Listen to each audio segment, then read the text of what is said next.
Next on Secrets of War. They were unlikely heroes who fought behind enemy lines in every theater of World War II. Often using little more than their bravery and cunning, female spies unearthed secrets, supported the resistance, and destroyed the morale of the enemy. Many of them paid the ultimate price. Women spies are next on Secrets of War.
August 1944, somewhere in eastern France.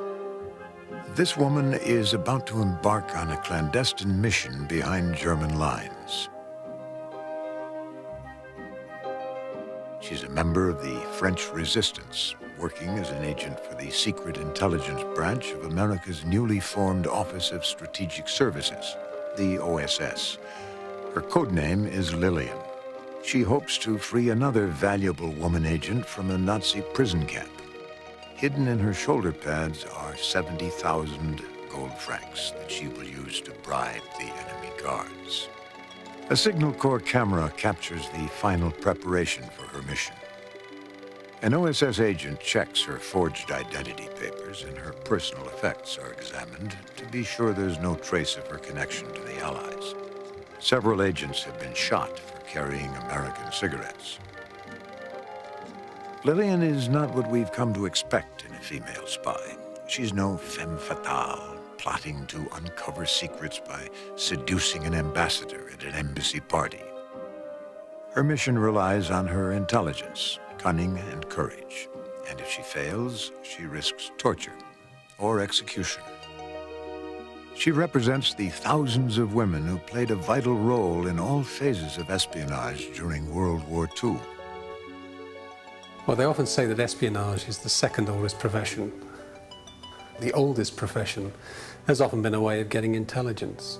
The men were the people with the secrets, and the way to get the secrets from the men was sexual favors. In World War II, we saw a transition. Not only were women used for sexual purposes, which they clearly were, but they were effectively used as couriers, and they supported the intelligence services, be it from filing positions or serving as chauffeurs to jobs such as radio operators and manning radio receivers. The war effort in the clandestine war would not have been as successful without the contributions of women. 4 weeks after setting out, Lillian returned with the other female agent. The woman had broken ribs, courtesy of a Gestapo interrogation, and both agents had raw and infected knees from crawling on ice. Not only had Lillian rescued the other agent, but she delivered valuable intelligence about German troop strength and position. Their mission was a complete success. There are references to women spies in virtually every conflict in recorded history, typically in the seductress role. In the American Civil War, Rose O'Neal Greenhow, the famous Confederate spy who was in Washington, D.C., said, "God gave me both a mind and a body, and I shall use them both in the defense of the Confederacy." By World War I, women began to take on a broader role in intelligence gathering. Networks began to develop and were encouraged to develop by British and French intelligence in the First World War, whereby women form a useful service being an observer. There's not going to be anything terribly suspicious about a farmer's wife sitting outside the farm at the crossroads shelling peas. But if she's actually counting the number of guns that she sees going by, and she's putting the one pea from one bowl into another, this is the sort of job that she can fulfill. World War I also introduced the name that has become synonymous with the seductress spy, Mata Hari. But like many of history's tales of women agents, hers is a story filled with myth and misconception. Before the war, Margarethe Zella was a Dutch housewife, unhappy and bored. She moved to Paris and became a successful exotic dancer and prostitute. With the outbreak of war, both the Germans and the French recruited her as a spy, hoping she could gather information through her many love affairs.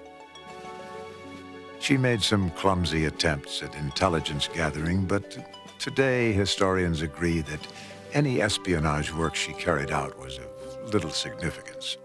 Eventually, she was betrayed by the Germans and used as a scapegoat by the French.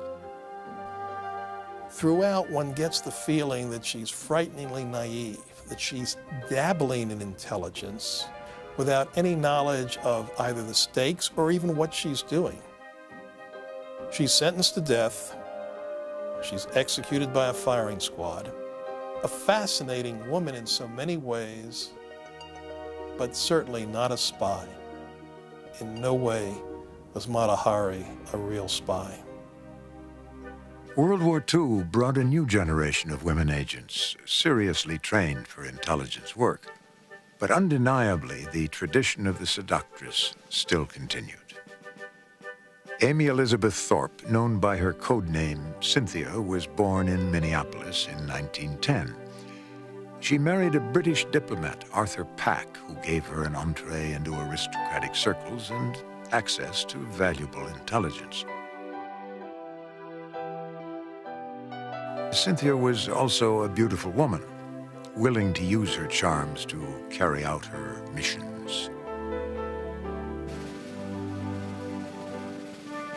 She once said, "I hope and believe I'm a patriot. I was able to make certain men fall in love with me, or think they had at any rate, and in exchange for my love, they gave me information." While living in Warsaw, Poland in 1938, her marriage was failing, and she yearned for adventure. As the threat of war approached, she was recruited by the British Secret Intelligence Service. She seduced the assistant of the Polish Foreign Minister, Joseph Beck, and gained an inside view of the workings of the office. The intelligence that she was gathering in Poland was fairly low grade. It's if you have a friend in a ministry who maybe at the very least can tell you whether the head of that ministry is popular, what sort of problems they've got, when there's a flap on. These are the general sort of things that can be picked up. Furthermore, there may even be a way of, if you can find out who's got a drink problem or who's got money problems, that is in its own way can be just as important as finding a spare copy of a letter. By 1941, she'd moved to the United States, and her work came under the Office of the British Security Coordination, operating from New York City. She was assigned missions of greater complexity and importance. When she was asked to approach the Italian naval attaché, there was a very specific intent to secure the Italian naval codes. This certainly does move her into another area. This is not just general chit-chat. Cynthia invited Italian Admiral Alberto Lais to her Georgetown apartment and began an affair. They would meet at her place 2 or 3 times a week. She eventually convinced him to turn over the Italian naval codes, claiming it was for her still neutral American friends. During the upcoming sea battles in the Mediterranean, it was noted how easily the British gained the upper hand against the superior numbers of the Italians. Then in 1942, Cynthia undertook a far more dangerous mission. Working with the OSS, she was assigned to liberate code books from the safe of the Vichy French embassy in Washington. She began a liaison with a French diplomat named Charles Bruce. He quickly fell in love with her, and she convinced him to become an accomplice in a mission. The plan called for the lovers to act as decoys to allow access for an OSS safecracker. For many nights, they visited the embassy, making certain the guards were aware of their illicit affair. They could often be found caressing one another on a couch in a room adjoining the one which held the codes. On the evening of the 21st of June, 1942, Cynthia and Charles entered the embassy and undressed on the sofa, providing cover for the safecracker. But then an embassy guard entered the room, threatening the operation. Thinking quickly, Cynthia stood naked in the beam of his flashlight. Shocked and embarrassed, the guard apologized and fled. Soon the safe was opened and the cipher books were rushed to a makeshift photo studio at a nearby hotel. By morning, the codes were returned to the safe, leaving a copy in Allied hands. After the war, Cynthia was asked if she was ashamed of her amorous activities. She replied, "Ashamed? Not in the least. My superiors told me that the results of my work saved thousands of British and American lives. Even one would have made it worthwhile. Wars are not won by respectable methods."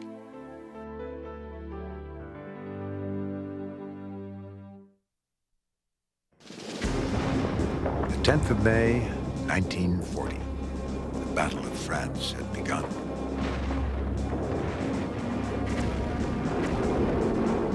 The Nazi blitzkrieg completely overwhelmed the Allied defenses.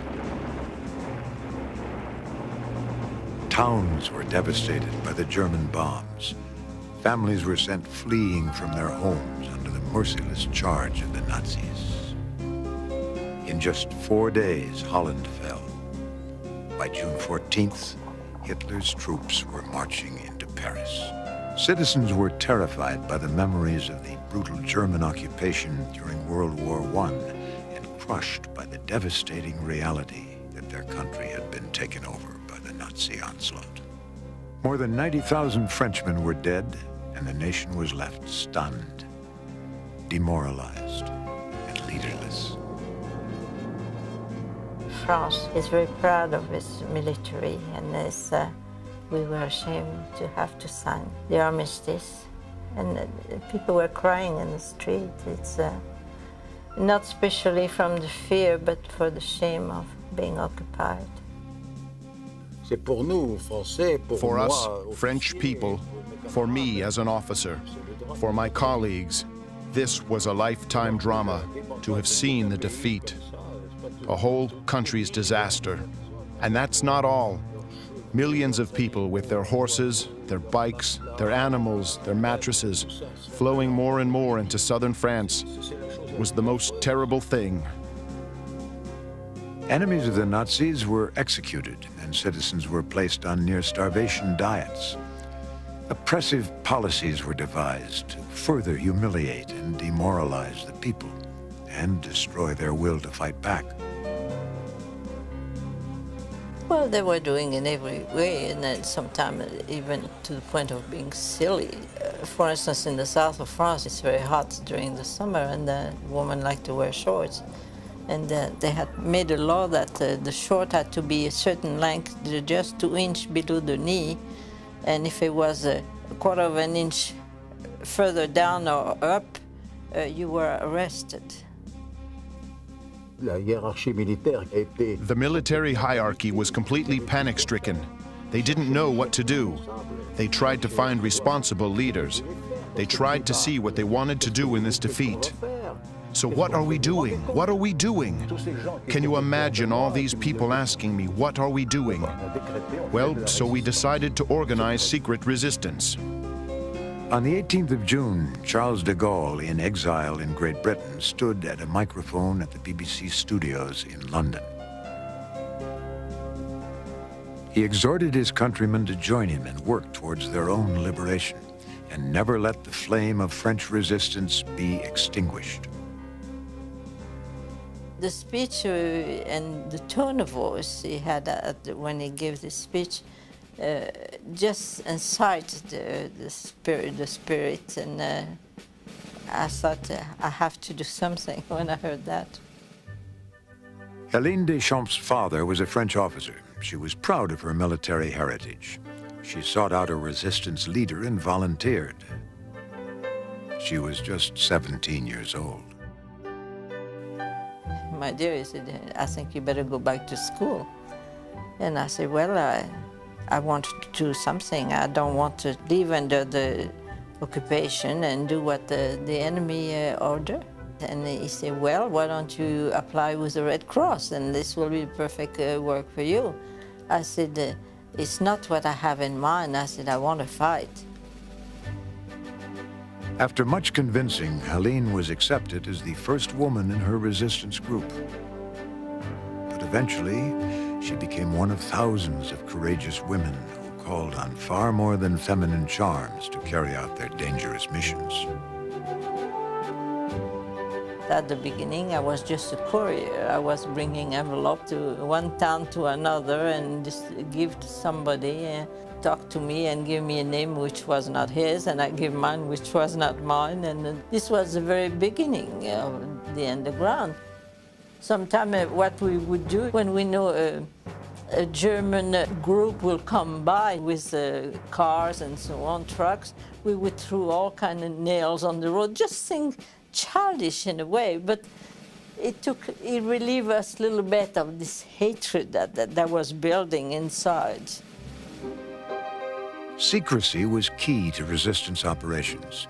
Hélène could not even tell her mother of her activities and explain her long absences from home.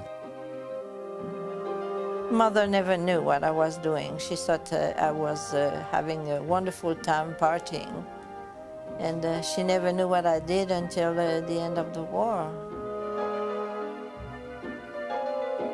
Hélène learned the trade well, taking on more and more responsibility. She carried out reconnaissance missions and led downed flyers on the escape routes out of France into neutral countries. Then in 1943, her role changed dramatically. She was assigned to serious intelligence gathering. She became an undercover agent, a spy. Before the war, she knew a man who became a leader in the milice, the French version of the Gestapo. She was told to move from her home in the south of France to the new French capital in Vichy. There she was to gain the confidence of her acquaintance and infiltrate the milice headquarters.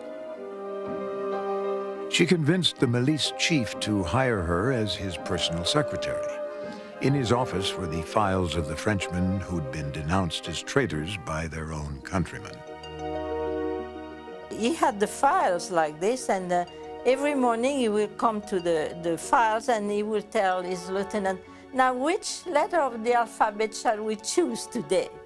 And then the other one will say, how about the N? Oh, good idea. So he will open the drawer and he will take a bunch. He didn't even look. And those people were killed or sent to concentration camp or arrested or whatever. So every morning when I came early, you know, I would go to the drawer, and me too. Without looking, I would take some name and put it in my bra, and then go to the bathroom with comb and lipstick, and then I would tear the papers. There would be that many people saved. For 7 months, Hélène worked in milice headquarters, gaining valuable intelligence about milice raids on resistance networks and stealing official stamps and letterhead for creating forged identity papers. Eventually, the milice grew suspicious of Hélène. She was interrogated and beaten, but her cover was never blown, and she returned to her resistance group in the south. By then, her sister Jackie suspected Hélène was a resistance fighter. She convinced Hélène to allow her to join the effort. The two girls took advantage of their age and innocence to gather intelligence. Me and my sister, sometimes we did flirt a little bit, but Mainly we look so innocent and so young, and for instance, many times we would go near an airport, and then we would go on the bicycle, and then my sister would look like she fell off the bike. So the German would call and come and look, and she would fall and cry, and I would say, can you help her? Meanwhile, I was counting the planes, you know. By the fall of 1943, Helene and Jackie were repelled by the rivalries between factions within the resistance. So they volunteered to work with OSS. In support of the Allied invasion, the OSS was sending agents to France to help train and equip the resistance against the Germans. Helene and Jackie operated behind the lines, tracking the movements of troops and equipment and reporting their findings to a radio operator.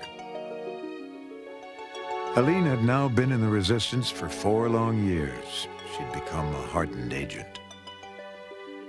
You know, when you were in the underground, an agent had to give up everything. You couldn't keep friends, you had no friends, you had to forget your family, you had to forget the normal life. You had no life at all. What had begun as almost a game had turned into a grim struggle, often with deadly consequences. She'd seen numerous associates tortured and executed by the Nazis. She and Jackie were almost executed by another resistance group who had mistaken them for German agents.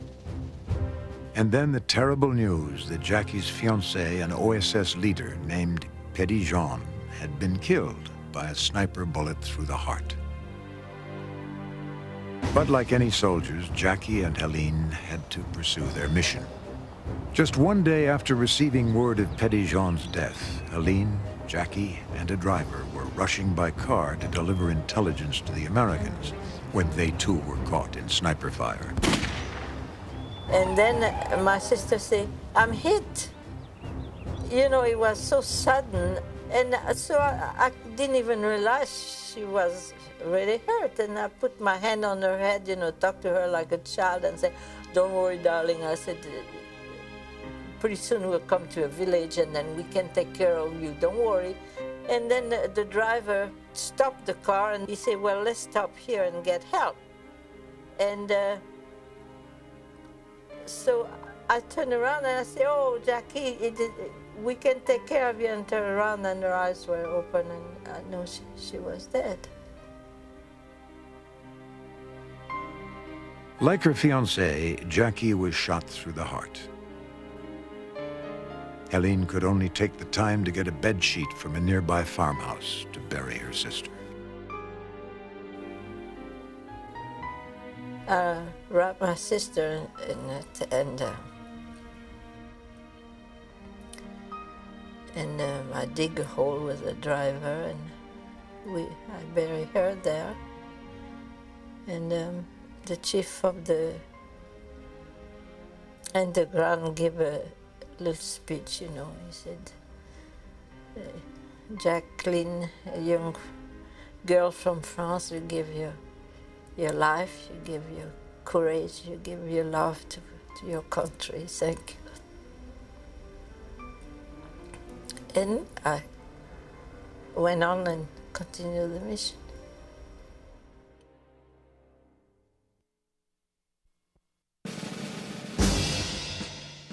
Their orders came directly from Winston Churchill.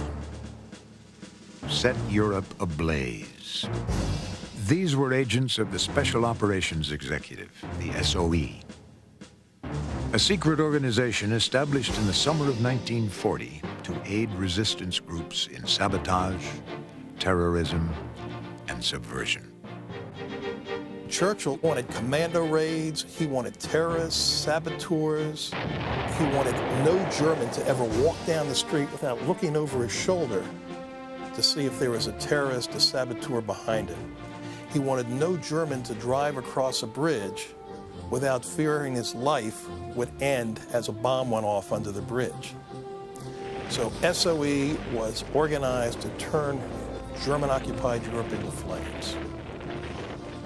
From their headquarters at 64 Baker Street in London, the SOE recruited agents who were to be sent into occupied territory, posing as natives. But in 1940, all the military services were competing for manpower.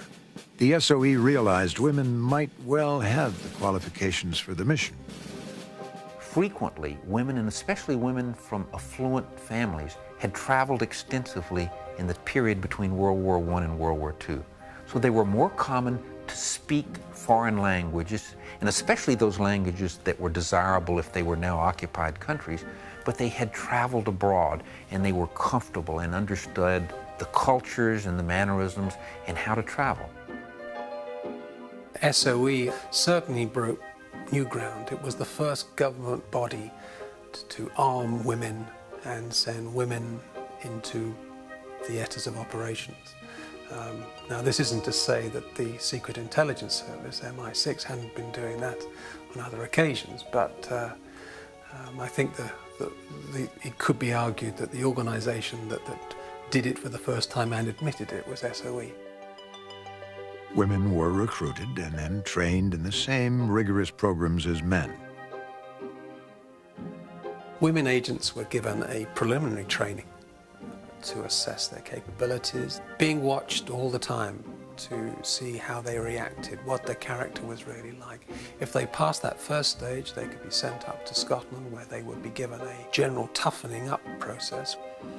Then, if they passed that, they would be brought back down to the real agent training school, where they would be given what we now call tradecraft training. They would be told about the sort of German security services they would be up against, how to form networks, how to avoid being followed, how to follow somebody without being caught yourself. And then if they pass that, they may then get sent on to a wireless training school where they will be taught how to work one of the suitcase radio sets. One of the SOE's most adept radio operators was Yvonne Cormont. She'd volunteered for the Women's Auxiliary Air Force after her husband was killed by a German bomb during the London Blitz. After placing her young daughter in a convent for safety, Yvonne began her service.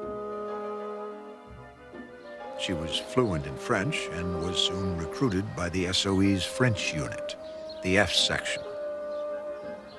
I was willing to do whatever I could. This was something I think my husband would have liked to do. And as he was no longer there to do it, I thought it was time for me to do it. Cormont remembers her training to be the same as the men's, almost. The first training, they tried us out to see what kind of job we might respond to best. I was rather annoyed to discover men only were used as group leaders. There was real discrimination there, that women and men were taken in as radio operators, as couriers, and men only for sabotage. Well, that I was quite glad of. For me personally, it was the radio. In August of 1943, she parachuted into France and joined the wheelwright resistance circuit. Her skills at operating the radio, or playing the piano as it was called, were legendary. She was not permitted near the location where an explosive was being set for fear of injury to her prized hands. I'm very nervous, but patient. It's a funny mixture, really, and you need that for radio work.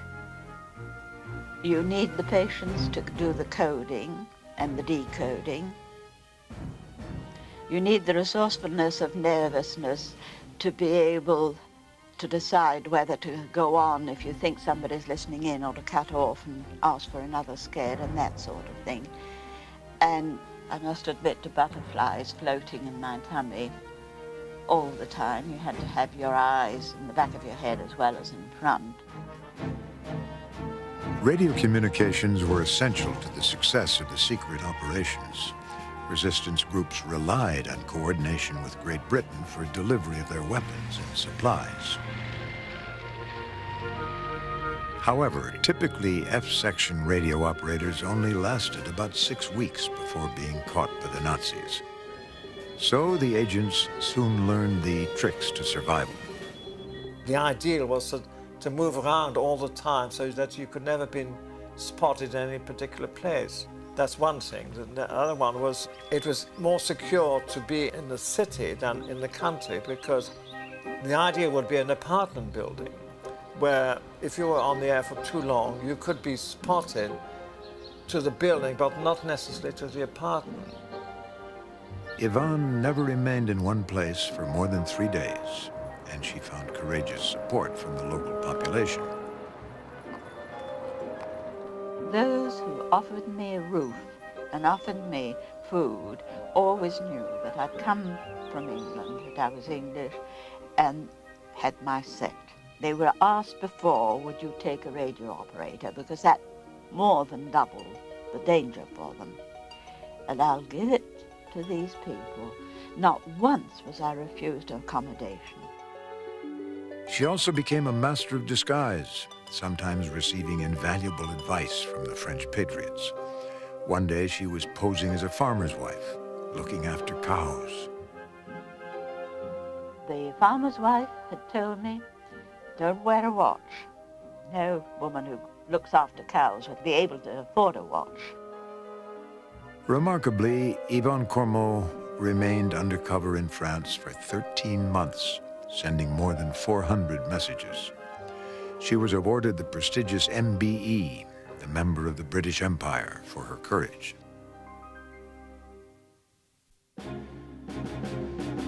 When World War II began, America had no central intelligence gathering organization. So in 1942, President Roosevelt established the Office of Strategic Services, the OSS. By the war's end, more than 21,000 people worked for the agency. Over 4,000 of them were women. Although few female agents were actually sent behind enemy lines, General William Donovan, the first director of the OSS, recognized their vital role. He said they were the ones at home who patiently filed secret reports, encoded and decoded messages, answered telephones, mailed checks, and kept records. There were some with regional and linguistic knowledge of great value in research, and whose special skills were employed in exact and painstaking work, such as map-making and cryptography. Donovan praised these women as the invisible apron strings of the organization. One of the few assigned to the field was Barbara Lauers-Podolsky. She'd fled from Czechoslovakia and had written a book about Czech airmen who gave their lives for the Allies in the Battle of Britain. Their bravery inspired her to join the U.S. Army and volunteer for field work. The fate of all these airmen who perished got under my skin, and I felt that I could be useful with my knowledge of foreign languages in the U.S. Army rather than, let's say, pushing papers in Washington throughout the war. Her mission in the OSS was known as morale operations, to upset the psychology of the enemy soldiers. Morale operations is supposed to undermine the morale of the frontline soldier. And when the morale of the frontline soldier is upset, he's not going to perform too well. And the whole frontline is going to crumble. Barbara's top-secret group was skilled in languages and forgery. Their primary weapon was to covertly distribute subversive information behind enemy lines, material known as black propaganda. White propaganda is clearly something that the enemy, in this case American, British, French, do and send across the lines. Black propaganda, however, pretends that it comes from inside Germany, inside Italy, inside Japan. And it has to be crude enough to be believable.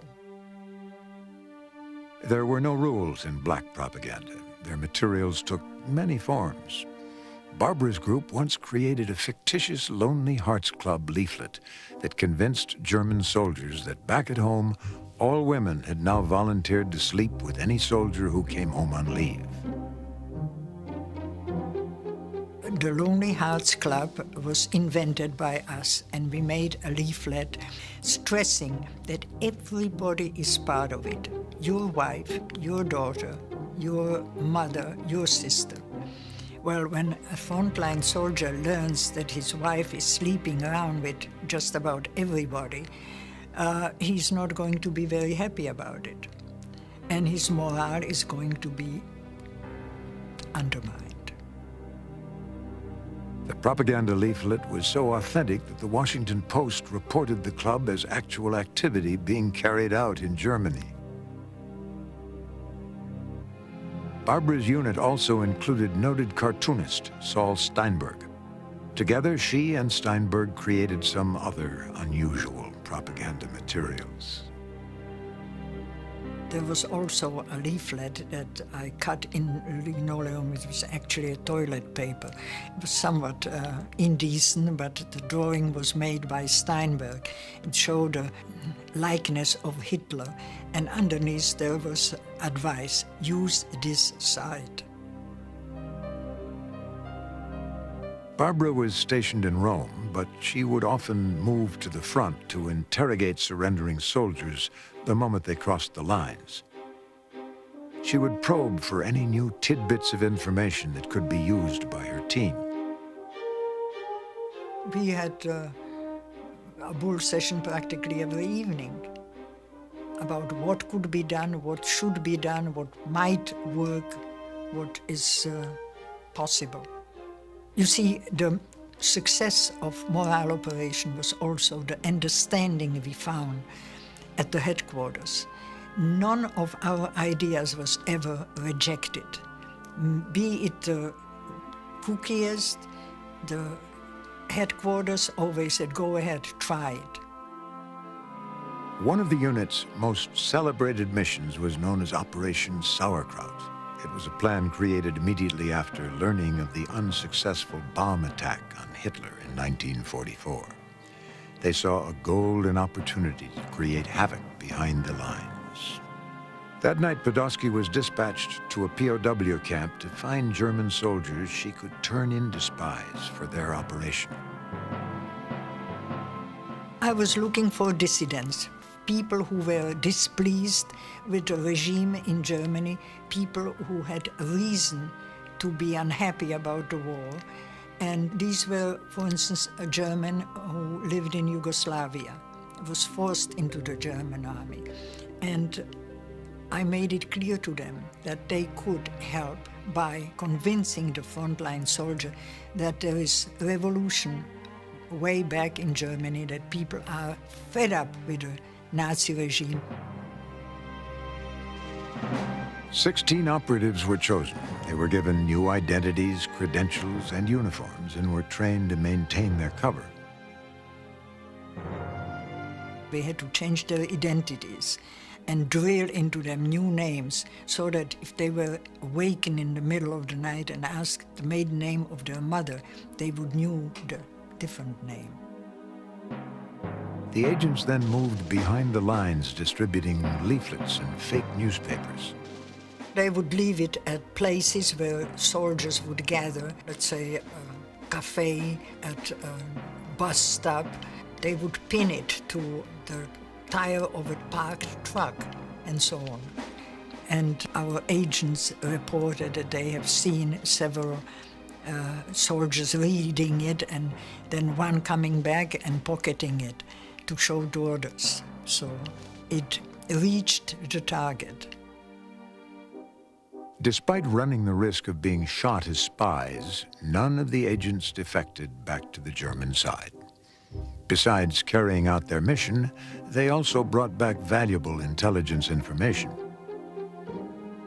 The successful agents were rewarded after their mission.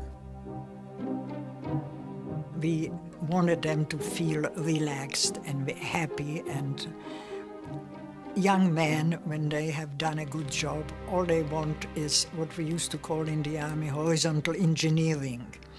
So there was an apartment in Rome where these young men could invite female species.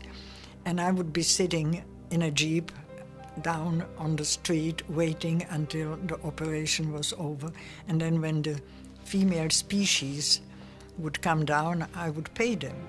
And sometimes I would fume and say, how on earth is our disbursing officer going to explain this expenditure to the American taxpayer? Barbara was the only woman on her morale operations team. The OSS wasn't really set up to have women in its ranks. Although she was only a private, she was assigned a driver who was a captain.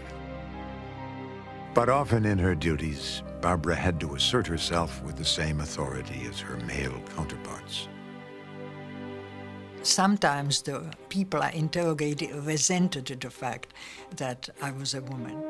I once even misbehaved and hit one prisoner because he was ornery. He vilified America. He called President Roosevelt names, and I couldn't restrain myself, being half Slovak. I hit him real hard. I gave him a knuckle sandwich. One of Barbara's final operations proved to be one of the most successful. She directed her black propaganda at the numerous Czechoslovakian soldiers who were forced to serve as working troops for the Nazis. The leaflet started with a recollection of Hitler's statement that not a single Czech will serve in the German army, and yet you are serving the Germans as their lackeys, and it is still time.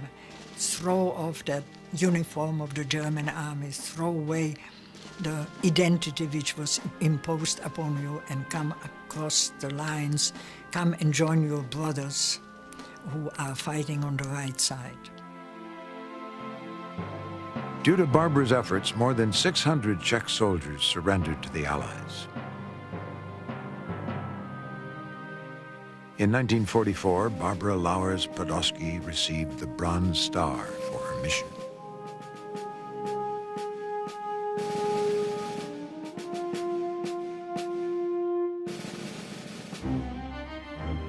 She was perhaps the most effective of all women agents in World War II. She was an operative for both the SOE and the OSS, and was decorated for heroism by both Great Britain and the United States. Her name was Virginia Hall, but to the French underground she was known as La Dame qui boite, the limping lady. Virginia Hall had only one leg. Some agents are made and some are born. One certainly sees in Virginia Hall's career that she had a natural aptitude for the job. Virginia was born to a wealthy Baltimore family in 1906. She attended Radcliffe and Barnard College and showed a flair for languages, becoming fluent in French, German, and Italian. She craved the excitement of living abroad and worked for the Foreign Service in Poland, Estonia, Italy, and Turkey. While stationed in Turkey, she shot herself in a hunting accident which led to the amputation of a leg below the knee. She nicknamed her false limb Cuthbert.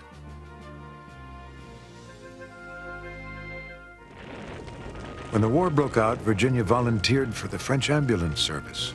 But after the fall of France, she moved to London, where she was recruited by the SOE. Then in the summer of 1941, she became one of the first female agents sent into France. Her cover was as a foreign correspondent for the New York Post, writing articles about life in Vichy France. Meanwhile, she set up SOE operations from her Lyon apartment. Her work was incredibly effective and widespread. It's often said to be very, very unwise for people engaged in secret activities to spread their nets too far. So if you're intelligence gathering, you gather intelligence. Virginia Hall seemed to have been involved in just about everything going on in eastern France during that period, helping evaders, working on agent escape lines, sending couriers, receiving lost and homeless agents. When Brian Stonehouse first parachuted into France, things were going badly. He was having difficulty establishing his networks, He sought out Virginia Hall for assistance. I knew of her existence because I was told about her from London. We were said not to go near her unless it was a matter of life and death, because she was being watched by French police and I presume the Germans as well. But things got so complicated in Lyon that my courier, Christian, I went to see her, and she was very helpful in getting it started and organized. By the winter of 1941, the Nazis were on to Virginia and about to arrest her, but she escaped on foot over the Pyrenees Mountains into Spain. That would be a remarkable achievement for anyone, but this woman had a wooden leg. Understandably, by the time she got on the other side of the Pyrenees, the stump was bloodied. It was quite a mess. So not only did she have the business of escaping, it must have been a painful escape. At one point, she radioed back to England and explained the painful condition of her leg. She says, "Cuthbert is giving me trouble, but I can cope." And the rather unsuspecting individual on the other end was going, "Oh my goodness, she's having problems with a Cuthbert." So he cabled back, "If Cuthbert is giving you trouble, have him eliminated." Virginia was awarded the MBE, a member of the British Empire, for her courageous efforts, but that wasn't enough for her. She then trained as a radio operator and planned her return to France. She transferred to America's OSS, so if she was killed, her mother would receive death benefits. Then, in November 1943, disguised as an elderly milkmaid, she returned.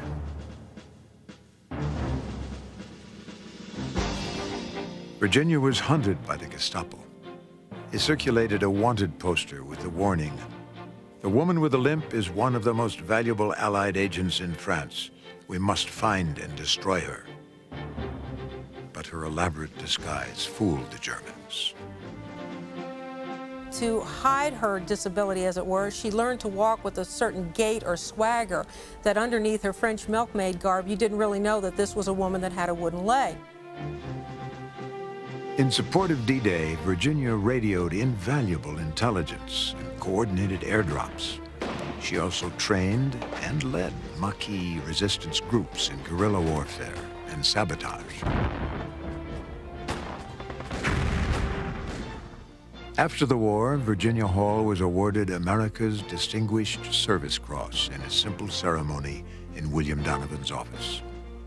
She refused an elaborate presidential ceremony, saying she was still operational and anxious to get busy. Virginia Hall went on to work for the CIA until her mandatory retirement in 1966.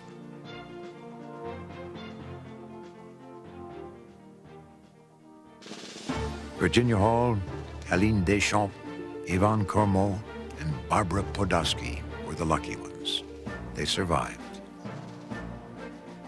The consequences for women agents when caught would be the same as those of male agents. They were subjected on many occasions to dreadful torture. They were held in solitary confinement, starved, beaten, and then for those that were not executed immediately, they could be sent, and many were sent, to the concentration camps of Germany.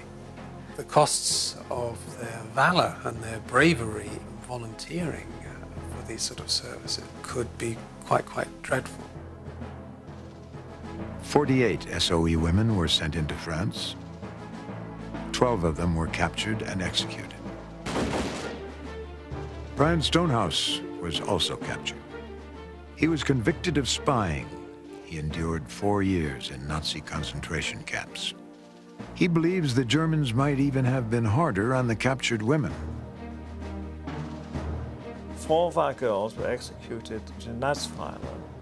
4 of our girls were executed in Dachau. And 4 of our girls were executed in Ravensbrück. Now, that's the thing that's always puzzled me, is why were they executed? Why wasn't I executed? And Bob and Tom.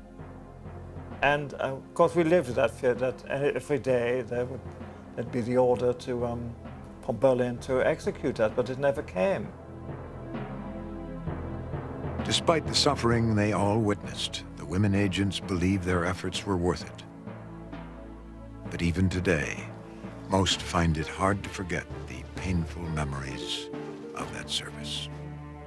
My daughter only yesterday again was telling me, Mother, what are you thinking? Sometimes I'm silent, you know, or I look sad, or details come to my mind. You can't forget that, you know, this is forever.